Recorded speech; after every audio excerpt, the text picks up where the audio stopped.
ഈ ഇടയായിട്ടെ നാട്ടിലെ എൻ്റെ ഒരു സുഹൃത്തുമായിട്ട് ഞാൻ ഇൻട്രാക്ട് ചെയ്യാൻ ഇടയുണ്ടായി. അപ്പോൾ ഒന്ന് രണ്ട് കാര്യങ്ങൾ പറഞ്ഞിട്ട് നമ്മൾ തമ്മിൽ ഒരു ചെറിയ വാക്ക് തർക്കവും അതിനെ ചൊല്ലി ഒരു ഡിസ്റ്റൻസ് ഇടേണ്ടി വന്നു. അപ്പം ഞാൻ നോക്കിയപ്പോൾ എനിക്ക് ആ കോൺവെർസേഷൻ ഞാൻ ഒന്നുകൂടെ പോയി നോക്കിയപ്പോൾ എനിക്ക് മനസ്സിലായത് അവിടെ ഒരു ലാക്ക് ഓഫ് റെസ്പെക്റ്റ് ഉണ്ട് എന്നുള്ളതാണ്.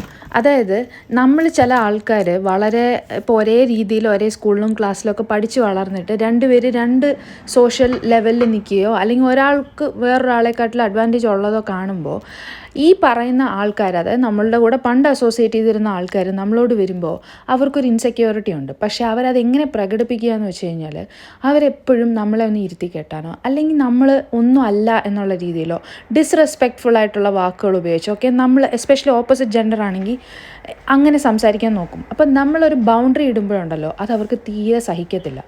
ഞാൻ എടുത്തൊരു തീരുമാനമാണ്, ഇനി എത്ര ക്ലോസ് ഫ്രണ്ടോ ഇങ്ങനെയുള്ള ആൾക്കാരാണേലും നമ്മളോട് ബഹുമാനത്തോടുകൂടിയും നമ്മളോട് എന്താ പറയേണ്ട ബേസിക് ഒരു റെസ്പെക്റ്റ്, അതൊരു ഹ്യൂമന് കൊടുക്കേണ്ട ബേസിക് ആയിട്ടുള്ള റെസ്പെക്റ്റും വാല്യൂവും കൊടുക്കാത്ത ആൾക്കാർ, അതിപ്പോൾ എത്ര ക്ലോസ് ഫ്രണ്ട് ആണെങ്കിലും ശരി, അവരെ അങ്ങ് കട്ട് ഓഫ് ചെയ്ത് വിടുക, സൈലൻ്റായിട്ട് ഒന്നും പറയാണ്ട് നമ്മുടെ കാര്യം നോക്കി പോവുക എന്നുള്ളതാണ് ഞാനിപ്പോൾ എടുത്തിരിക്കുന്ന ഒരു പോളിസി.